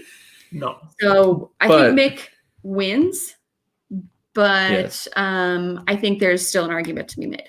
Well, the thing I hate about it, especially in the NFL and stuff like that, is that the thing that people don't like about a person holding out is they always go, well, he signed a contract, he should honor that contract, blah, blah, blah. He's holding out for more money when he already has a contract. And to that person, it's like, yeah, but his own team also doesn't honor that contract. Like, he can get cut at any moment and lose all of that money. So like, how can you tell someone to honor that contract when honestly that contract means nothing? Yeah. It means the only people that it means anything to is the players, because they have zero way of getting out of it other than holding out. Yeah. Right. That's the only way you can, as a player, I should have argued this, but it's the only way you can get out of the contract is by holding out and or being a prima donna on social media like Stephon Diggs was. That's the only way that you can get out of your contract. Did that? Oh, right, Antonio Brown. That worked out. Yeah, but like, he's also crazy. So yeah, it was like he might be a Raiders. I mean, not a Raider, but a Tampa Bay Buccaneer soon. If Tom Brady gets his way, because Tom Brady and him are buddies. Brady wants him. No, he does not. Are you serious? Yes. Yeah, when AB was with the Patriots for that week and a half, he stayed at Tom Brady's house, and now they're best friends. Yeah. How? I heard, this might be a rumor, it's not confirmed, but I heard that Tom Brady promised AB that wherever he went, he would get him a job. And yeah, like, he's friends with him. That's like friends. And he'd be the best receiver. he had since Randy Moss. Like, I would argue that Chris Godwin right now is better than AB. oh, I don't know. I'd argue that What? Uncle Rico is better than Tom Brady because he can throw a football Over them them mountains. Well, I mean, that is Tom saying Brady's that arm is that shot. Josh Allen is the best quarterback in the NFL right now. Oh, and did you see that lateral? I guess in that wild card game where he was just running and then decided to pitch it to nobody. Hey, at least he didn't kick it backwards. He could have been a Rex Grossman and fallen. And he's frozen. Which brings up a good point. You literally just froze and you said Rex Grossman, and then I didn't hear anything until you went fucking Super Bowl. Oh, so all you missed was cost the Bears a Super Bowl then. Yeah. He did. Anyway. Okay. So, did you have another point or are we moving on? My point was holdouts work for players. They just have to know what their value is, which is hard to do. And as a player, I'm sure it's really hard because you're like, this is my last big contract. And this isn't just generational changing money. This is like my family for the next 5 to 10 generations, like legitimately. Yeah. If it's managed properly, obviously. Yeah, if you get $20 million, you're going to be like, as long as you don't blow it on stupid shit, as long as you invest it right, you're going to be one of the rich. You could end up being like a fucking Trump in like 40 years. Yeah, go ahead and let me see his taxes before we say that he's rich. Let's not do politics. Let's not get political. I wasn't. I was just he's trying. I was. Okay. Okay. Anyway, like if you manage it right, you can. I mean, you can set yourself and your family for at least 3 generations up to not have to worry about money, which for a lot of these players is something that they grew up on a daily basis worrying about. Yeah. Not only like, where is my next meal coming from? It was, am I going to have a house next week? Right. And how do I take care of my family, like siblings, parents, grandparents, whoever? Yep. So there's a lot riding on their shoulders. So I get it. It's hard to be like, okay, I'm going to take $3 million less than what I want. But if your holdout works and you get close to what you want and the team's like, hey, we're not going to budge, and you're like 4 days away from the start of the season, just give a little bit. Yeah. I know losing $3 million seems like the end of the world, but as long as you got your guarantees, take it. If over half your contract's guaranteed, take it. Oh, because absolutely. You could end up like Todd Gurley and not even play a down under that contract. Case in point, Kirk fucking Cousins is an absolute legend. Let's not get political. Kirk Cousins, I read an article back when he was still on the Redskins or the Washington racial slurs. The Washington racial slurs, but he is like he is who all NFL players should try to emulate as far as what he does financially. For real. Financially. Up until he got his contract with the Vikings, he was still driving a hand-me-down minivan that he got from his parents. Hell yeah. Yeah. And he had been franchise tagged twice. Mm-hmm. Yeah. As a quarterback. So it was like back in the franchise tag for quarterbacks, probably around 15. I think it was closer to 20, but either way, he was like rolling in the dough and still driving a minivan. Rolling in the van. It wasn't like a tricked out minivan or anything. It was a shit box. 2004 minivan. Yeah. Okay. And somehow he got his contract for the Vikings fully guaranteed and his contract extension with them again fully guaranteed. Yep. Crazy. I mean, he's an above average quarterback. Yeah. For sure. And he must be very respectful. We're moving on. We're moving on to Obscure Sports Quarterly. So we didn't do this one last time. We are going to have Mick. Quarterly. it's not going to be quarterly. It's just whenever it comes up. So we're going to have Mick, who knows a lot of random obscure sports that are not necessarily mainstream. Mick is going to... Well, I don't want to say they're obscure because some of them aren't like obscure. They're just not terribly mainstream in America or other places. But True. So Mick's going to roll through a sport that wouldn't typically be covered. And then if he feels like it, he can embarrass Jordan and I by asking us questions about it, or he can just give us updates. I don't give a shit. All right. So go. This week, why did my computer freeze? So this week, we're going to do horse racing. Last episode, I mentioned, I want to address this real quick. I mentioned that 2 horses had died at the Santa Anita racetrack the week prior in conjunction with, it was sort of a comparison to boxing in that violence is just inherent in the sports. And one of my friends brought up that the horses have they aren't athletes. I mean, they are athletes. They're incredible athletes, but they don't have a choice in the matter. They're not necessarily like consenting adults. Yeah. So I just addressed that real quick. But so right now there's no races going on. So there's nothing really to talk about currently, which is sad because it's kind of the best part of the racing season right now. So what would normally be going on right now? I think the prep races for the Kentucky Derby, which is it's the crown jewel in the Triple Crown, and it's the Triple Crown is races. How old are the horses that can race in the Triple Crown races? Oh, okay. I'm gonna say, is there a top and bottom, or just? Nope. It's just a flat. Like you have to be older than this. For horses, like a 2-year-old is anywhere from January to December. If you were born within that time frame, you're a 2-year-old. If you were born 2 years ago.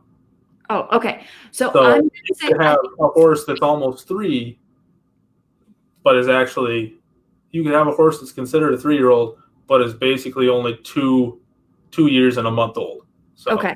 Or you could have a horse that's a 3-year-old that's basically a 4-year-old. So, Jordan, I'm gonna say I don't know horses, so I don't know how old they get. Some horses like I'm gonna say 2. 2, and Amanda said 3. It's 3.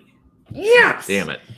Some horses do start racing at 2, but they're not fully matured and their bones haven't fully formed, so they can't run the long races or be pushed very hard, or they risk being injured, which for a horse is actually more than likely means they're going to be put down, which is very unfortunate. And is because then that's owner's negligence. That's not like an injury that couldn't have been prevented. Yeah, which is something in a little bit I'll talk about. But right now, so you asked what would be going on. So it'd just be the prep races for the Triple Crown, which is in America is other than the big races out in California that have really massive purses. It's the biggest races in America. Okay, I don't know the order, but I know it's the Derby, Preakness, and the Belmont Stakes. Yep. And I'm pretty sure that's the order too. That is the order, and the Belmont's the longest of the 3. Okay. Which is why there have been multiple times where a horse gets the first 2, wins the first 2, but then can't finish it off. Right. Well, that and it's a grueling. For horses, they generally only run one race every 6 to 7 weeks, and the Derby, the Preakness, and the Belmont are all run within a span of 4 months. Oof. So, running that many races and having to go as hard as they do, they get worn out, and also horses that may not have run in the Kentucky Derby or the Preakness will run in the Belmont. And be a little bit more well rested and also just better equipped. to run that distance, as opposed to the little bit shorter races. Okay. But yeah, so the big topic I want to talk about is there was a major scandal. There's no other word for it. No. Scandal in California recently with doping and other such practices at Santa Anita, which really puts into light. Santa Anita had over 30 deaths at their track. That's a lot. Last year, Just in one racing season. Oh. The average for America's higher than the rest of the world as far as deaths. Right. The only reason I can think of for that is either trainers are pushing the horses a little bit too hard, or they're being doped. Because there's no reason. Oh, sorry. Go ahead. Yeah. So what is, when you say doped, like with athletes, I think of just straight up steroids. Is that the same thing? Basically, they can give them any sort of drug that prevents fatigue or will help them fight through pain, which when you're talking a 1,200-pound animal, if they have a sprained ankle and they're running on it, oh God, it's going to lead to a much bigger injury, which with a 12,000-pound animal that can't be immobilized, if they break a leg, it usually means they're going to be put down. Right. And even if they're not put down, they generally don't recover from it. No, absolutely their racing career is over. Oh, yeah. And their ability to even walk or run is... Yeah, and horses don't... I've never seen a horse on 3 legs. And the most notable horse that broke a leg was why is his name escaping me right now? Barbaro. He broke his leg and they tried to save him, and he eventually died a couple weeks later, just from complications. And they spent a ton of money trying to save him. And that's the other aspect of horse racing. It's a business for a lot of people. It's not like the Iditarod where the mushers are the owners. Right. The jockeys, they can ride a horse in every race in the slate at a specific track any day, and they can ride for multiple owners. And the owners aren't the trainers most of the time. Sometimes the trainers are the owners, but most of the time, the owners is just some rich guy, and the horse is just an investment. So he expects results, and if he doesn't get it, the horse is going to be sold, and a lot of the times that isn't sold to a good place. But yeah, so at Santa Anita, that's where the main doping scandal was, and that would contribute a lot to the injuries. But when I was talking with my friend, he brought up that horse racing might be banned in some states soon. I can't believe it's not in California, because California for years has already banned traveling acts that even have animals involved. So for a lot of counties in California, you can't have a singular traveling act that has animal acts. Yeah. I have to imagine that legislation is going to be starting to be passed in California after this, and it's coming out now that the track itself was pushing trainers to run their horses more frequently than they would normally. And supposedly the track officials were threatening to take, because the trainers at the track, that your horse has a stall at the track, and each trainer gets a certain number of stalls. If you're a bigger trainer and you train for more lucrative owners, you get more stalls. Okay. But they were being told that some of the trainers, that if they didn't run their horses, they were going to get their stalls taken away, which basically means they weren't going to be able to run at the track anymore. By the track themselves, like the... Supposedly. That's what some of the trainers have been saying. That's crazy. And the owner of the track has come out and said that she has no knowledge of that. Of course. But there's a lot that goes into it. But the longtime track maintenance guy at Santa Anita, the head maintenance guy, he actually left the track, and he's still managing a couple other tracks in California. But he left because he wasn't okay with the standards that they were okay with having kept. So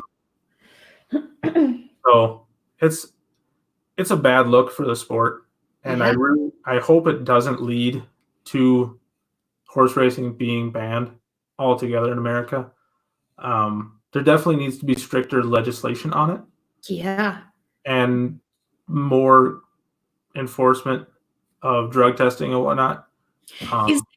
I'm assuming there has to be some overall like governing body, just like we talked about with boxing. There is, but they don't.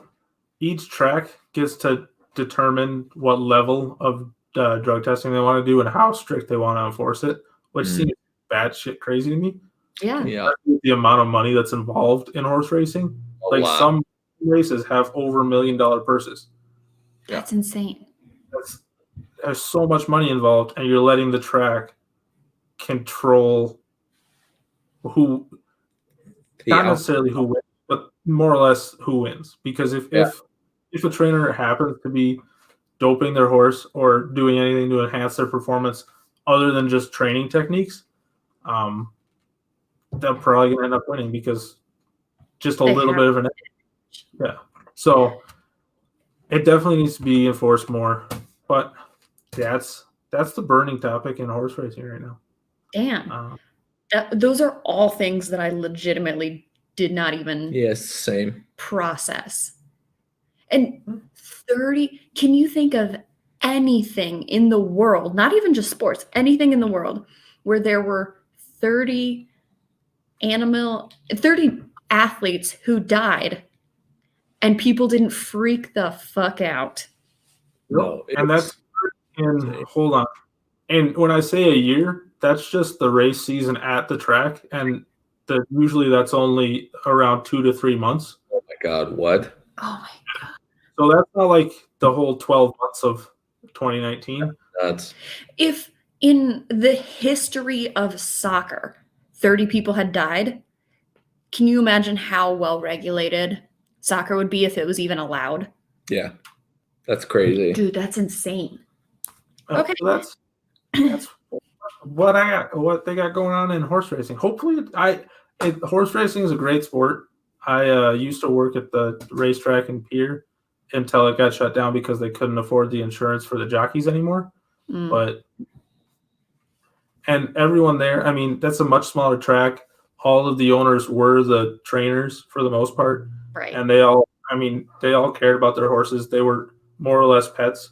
There were a couple owners that were bigger owners and they had trainers, but for the most part, it was people that legitimately cared about their animals.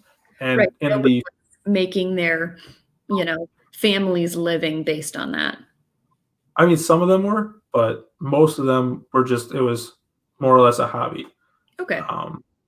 So, and in the 5 years that I worked at the track, there was one horse that had to be put down. And that was kind of a freak accident. It wasn't like the horse was being pushed too hard or anything. And yeah, one out of, I think I did the math the other day, and it was like 1,000 some horses that I saw run, and 1 out of 1,000 is still a lot. So it's inherently a violent sport, and I can see how someone that hasn't been around it or doesn't understand how much the horses love running could make the argument that it should just be illegal, period. So yes, I can understand that argument, even if I don't necessarily agree with it. I can get it. And I think unless horse racing as a whole does something, it's probably going away. Well, way to put a damper on the evening, Nick. I hope that they figure it out because the Kentucky Derby's so fun. Yeah. All horse racing. It is. Mint juleps. Yeah. Drink a mint julep, go party. in the infield. We've never been to the Derby. I want to though, so bad. But that's the biggest reason that it might not go away is because of the nature of it. It's old rich white guys. Yeah. Yep. So they'll be able to put back a lot. Yep. Yeah. That's horseplay thing. That was Obscure heavy. I thought you were going to yeah. be like, how many hands tall is your average racehorse? 20. Well, I mean, 7. How big you is said it? 20? Yeah. Is 17 really big? 17 would be a tall racehorse. It's usually between 16 to 16 and a half. How big is like a Clydesdale? They'd be closer to like 20. Oh shit! All right. Jordan's got the Budweiser Clydesdales out there just a Clydesdale out here. Fuck your kids. Can you imagine how big the jockey would have to be to even saddle up a Clydesdale? Well, you'd still want a small jockey. Oh. But like, how's he gonna get his feet around? Yeah, it pretty easily. I mean, they don't like their stirrups aren't all the way down at the bottom; they're up higher. Yeah, they do ride short stirrups, don't they? Yeah.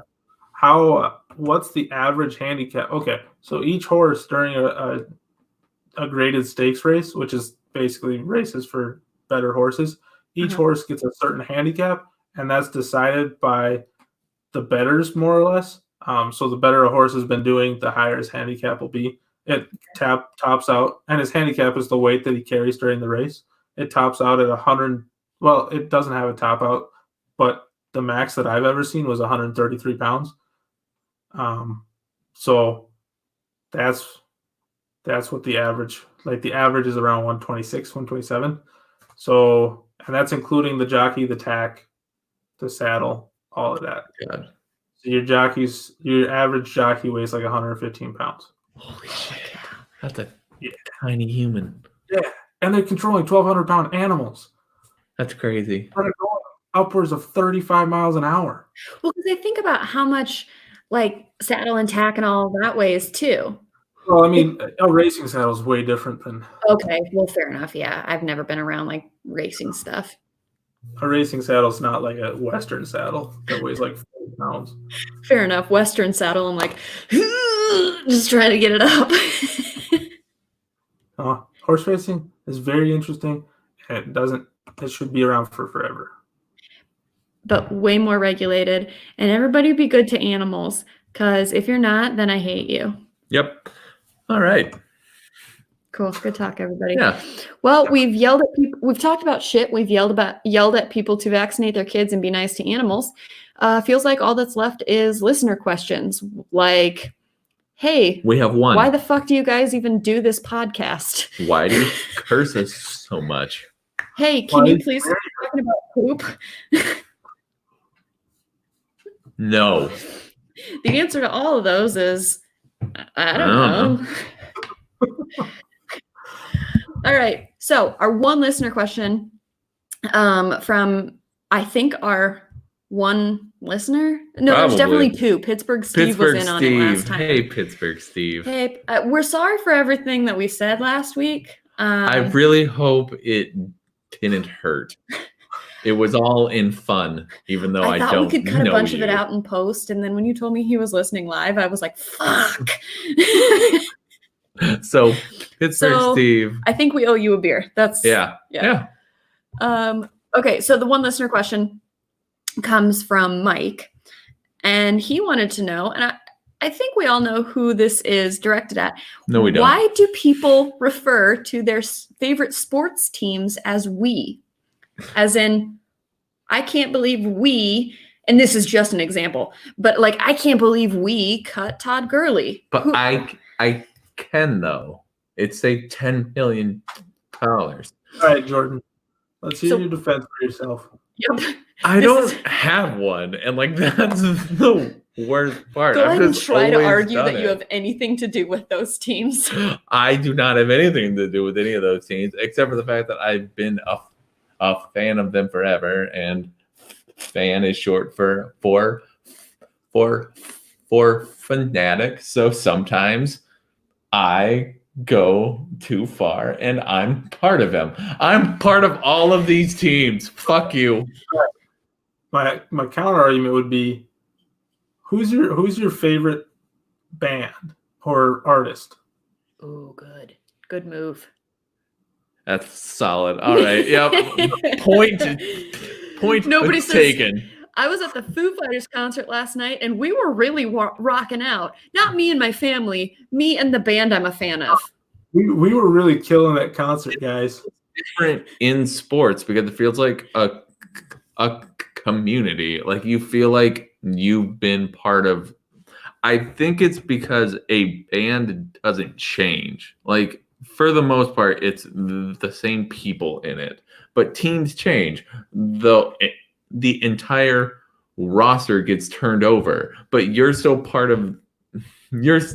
fan of the team, not the players. So you feel like you're part of that team as opposed to some people might feel that way. You guys are fucking assholes. I am not the only person. Oh, you're not. The weird thing about it, there's so many people that do it, and I'm like, it doesn't make sense. I've caught myself doing it a couple times, and I'm like, Amanda, you don't play for the Cubs, so what are you doing? Cubs, you don't get paid by them. It's not. I think that's the one exception you get to make. If you are both a fan and you work for the team, it gets to be a. You can be with, or if you're one of the Packers fans that also happens to own a share of the team. Even that, I don't know. If you own like one share, I don't think so.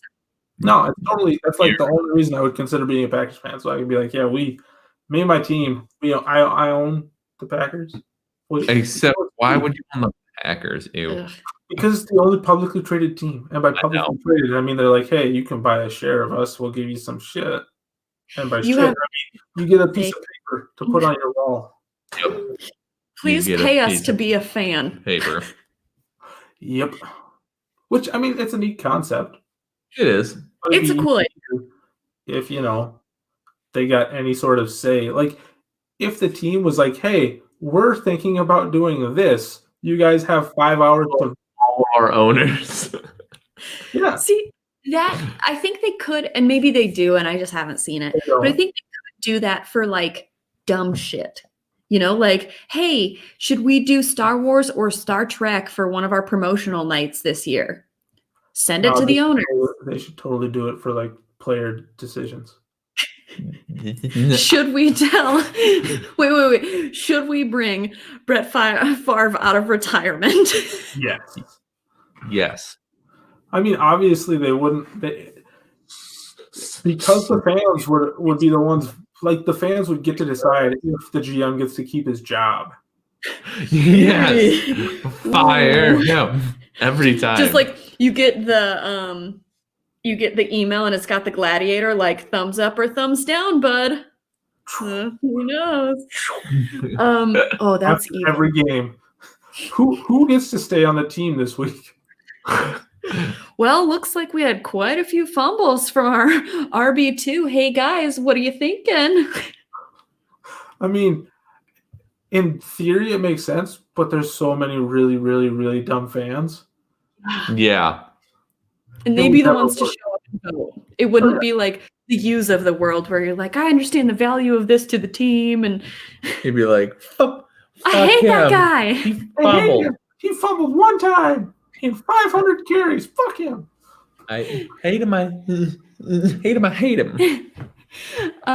Okay, so I'm going to roll with other listener questions that are from my brain and not listeners because I don't know what we're going to do. Fuck it. One an episode. Really? Yeah. Oh. Only one an episode? All right. I mean, we can do more. Okay, this should be pretty simple. Let's do 2 total today. So I want to know if you could choose any pro wrestler name for yourself, what would your name and persona be? I need to know what the shtick is. I'll start with Jordan. See, this isn't fair because I didn't get to prepare this. Neither did anybody else. No idea. Hold on. I'd want to be a heel because that'd be way more fun. Okay. So I'd have to pick something dumb to be a heel. Maybe like a, God, I don't know. Hold on. While he's thinking about that, Yeah. they're actually still wrestling. Yeah. The Yeah. WWE is still wrestling, which Yeah, is they don't really weird to me. Like, what's John Cena doing? Just going out there and looking at empty crowds? So Did you see they did it? that. Was it WrestleMania or SmackDown? SmackDown. They're like still doing the intros, and it's To an empty arena. hilarious. Like the walkout music? They're like, I mean, it's a show. It's a show, so they have to do it for the show. They have smoke going and lasers and the music to an empty. I wonder, do they own an arena that they're doing it in, or Maybe tours. they can't be traveling? I yes, wonder they can. if they're doing their. They're still traveling and paying the arenas. They probably can be because depending on what state they're in, I'm sure they've had to adjust their routing, but depending on what state they're in, they might not have a specific ban on how many people can. Like in Minnesota, it was for a short period of time, but there were about 3 hours between when the governor announced that they were recommending no events above 250 people, and when they announced that there was an actual ban, like an executive order saying no more than 250 people at any given event. So there are some states who are not issuing that executive order. Texas, as last I saw, has no statewide order. Counties and cities can choose to, or the venues can choose not to have events. But there are places where you can still have a mass gathering of people if you wanted. I'm sure they're not selling tickets to fans, so I'm sure it's not that many people. It doesn't make sense to me why they would even travel, because most of their revenue is from the show. It's not from like the live event. If you don't own an arena, what are you going to do? Then they do though. Do they? What do they own? They have their own facility and headquarters in I think Tampa Bay, because that's where they're having WrestleMania at this year. Huh. Is that new? I don't know. I don't think so. Man's rich as shit, so he could just buy one. Yeah. It takes. There's a lot of city permits and all of that go into like an actual arena. With even if it wasn't an arena, it just need to be a large space. I think the large space thing you'd be fine. Like they very well. I'm sure they have like a practice facility that has all of that stuff. Right. But if they were going to seat spectators for like WrestleMania or whatever in Tampa, they can't have spectators. Well, not right now. Not right now, but yeah. Anyway, Jordan, did you come up with your name yet? Something dumb like. I don't want to say any names. I don't want to say. I don't want to do this. I would be a heel. I would be an asshole. What would your shtick be then? Being an asshole. Well, okay, but the asshole. That's me. The asshole. I'm down. Oh my God, your name could be like your signature move is kicking people in the asshole. To the right up it. You could be Red. Oh my God, you could be Red Foreman. That could be your name. Red Foreman. I'm gonna put my boot so far up his ass. And you're bald. I'm so down. Yeah. You're Red Foreman. I'd be Red Foreman. I'd be putting boots up asses. I love that. I do too. Boom. Okay, Mick, do you have something in mind? The only thing that I can come up with is the Stalkinator, because that's what my football coach called me. Yes. Would you be good or bad, and what would be your thing? Well, I don't know, because it's the playoff, the Hulkinator. Yeah. And throughout his career he was a heel, and then he was also a face. So I don't know. My thing would be being really, really good at wrestling. You're real wrestling. That's exactly. I was like, I know what you're thinking. I'd be a wrestler You're gonna be Kurt Angle. I'd probably just be a jabber. I'd probably never be a face or a heel. I'd just be a guy that fills time in the show. And they'd be like, hey, he's a really good wrestler. Look at him out there wrestling. And that appears to be, is that a half Nelson? I think he's counting takedowns for himself. We don't count those. He has that like person that comes out too and just sits on the side counting the flip chart takedowns. You've got the flip chart. I need a ref. I need to bring my own ref too that had the wristbands. That's exactly. You've got the green and the red wristbands. Nope. Oh my God! Yes, please. The doesn't know what the fuck is going on guy. The Stalkinator. He thinks this is the NCAA finals. He had a head injury years ago. Lots of them. Welcome to TBI. Don't know why I'm here. Let him have this. Everybody just cheer, okay? Oh my God. That'd be a great character. That would be a fan favorite, like a guy who thinks he's actually wrestling. And then when he gets like kicked or punched, he get really mad, and then like turn around and start yelling, and then just get rolled up and pinned, and then he'd be like, "This is bullshit." The guy kicked me he put his foot in my butthole, guys. I mean, that's not too much different than real wrestling, but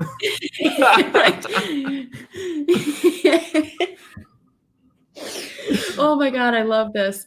I think mine would be right now. I want to say my name would be called like Miss Social Distancing, because my whole thing is like, don't like people touching me on a regular basis, like not just because of viruses.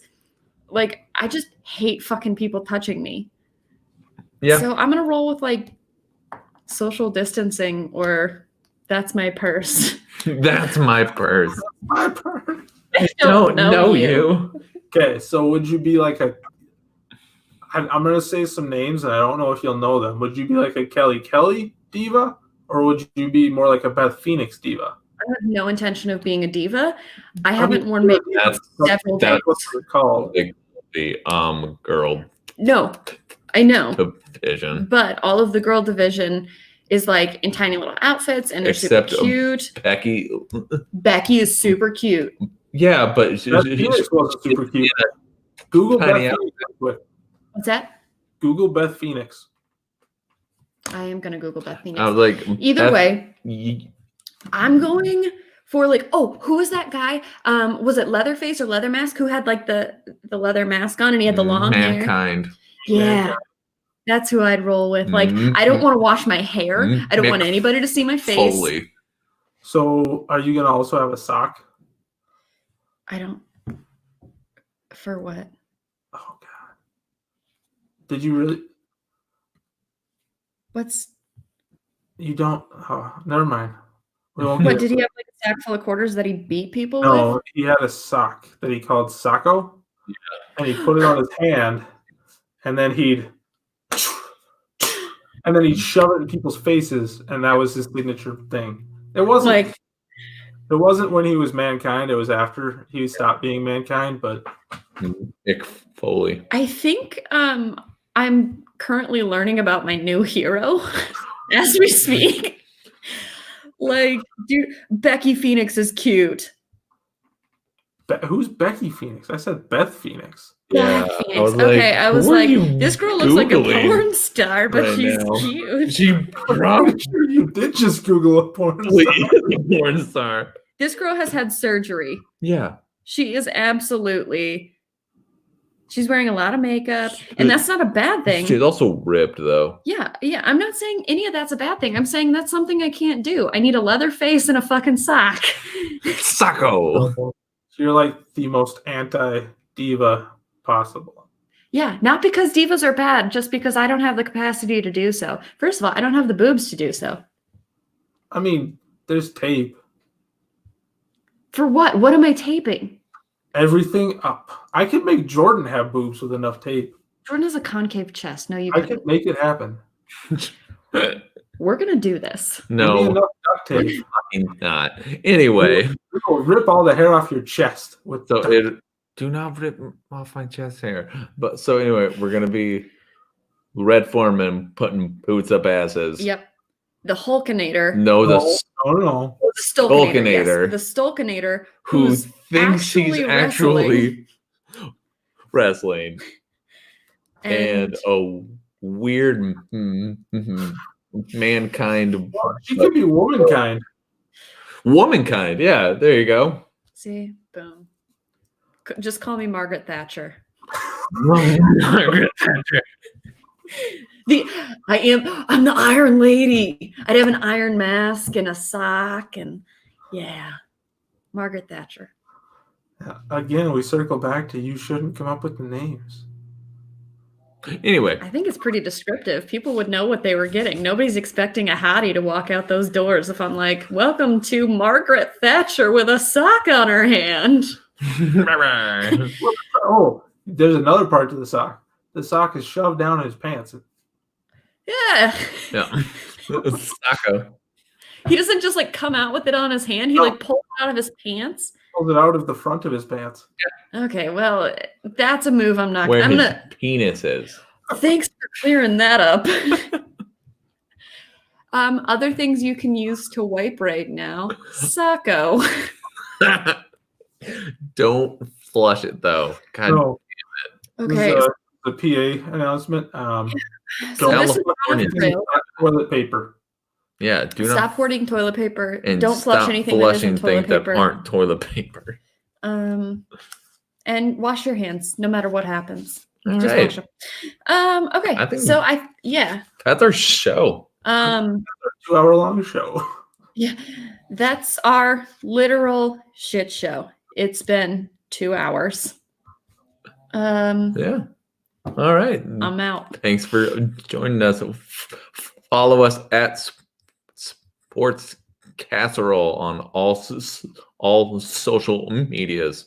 Sometimes we send stuff out every couple weeks. Yeah. Boom.